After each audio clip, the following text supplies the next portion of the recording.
മോളുടെ ലൈഫിൽ വളരെ ഈഗോ കൊണ്ട് മിണ്ടാതിരിക്കുന്ന ഒരാളുണ്ടല്ലേ? ആരെ മിണ്ടായിരിക്കുന്നത്? ആ കുട്ടിയാണോ അതോ മോളോ? ശ്രമിച്ചിട്ടില്ല. മിണ്ടണമെന്ന് ആഗ്രഹമുണ്ടോ?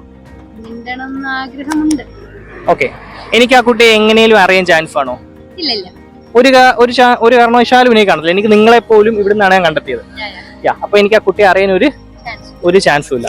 ജസ്റ്റ് ആ കുട്ടിയുടെ പേര് മൈൻഡിൽ ഒന്ന് ഇമാജിൻ ചെയ്യും.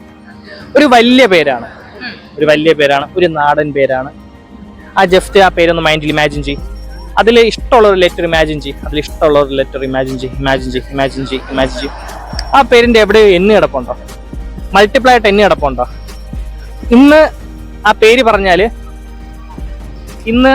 പറഞ്ഞാലില്ലേ, ആ കുട്ടി ഇന്ന് തന്നെ കോണ്ടാക്ട് ചെയ്യും. ഒന്ന് ഈഗോ മാറ്റി വെക്കാല്ലേ നമ്മൾ നിൽക്കുന്നത്. കോണ്ടാക്ട് ചെയ്യാൻ ശ്രമിക്കാം. ഓക്കെ, ഞാൻ ചോദിച്ചോട്ടെ, ആ പേര് മൈൻഡിൽ ഒന്ന് വീണ്ടും ഇമാജിൻ ചെയ്യും. ജസ്റ്റ് ഇമാജിൻ ചെയ്യുക, താങ്കൾ ഒരു കോൾ വരിക. കോൾ എടുത്തോ. ജസ്റ്റ് ഇമാജിൻ, ഒരു കോൾ വന്നിട്ടുണ്ട്. ജസ്റ്റ് ഒരു കോൾ എടുക്കുക. ഒരു ഫോൺ ആരെങ്കിലും കൊടുത്തോ. ഓക്കെ, കോൾ എടുക്കുക. അപ്പം കുറെ നാൾക്ക് ശേഷം ആ കുട്ടി താങ്കളെ വിളിക്കുക. ഹലോ ആ കുട്ടി ഇവിടെ നിന്ന് പറഞ്ഞു. ഹലോ പറയൂ. ഹലോ, ആരാണെന്ന് ചോദിക്കൂ. നന്ദനയല്ലേ? നന്ദനയാണോ?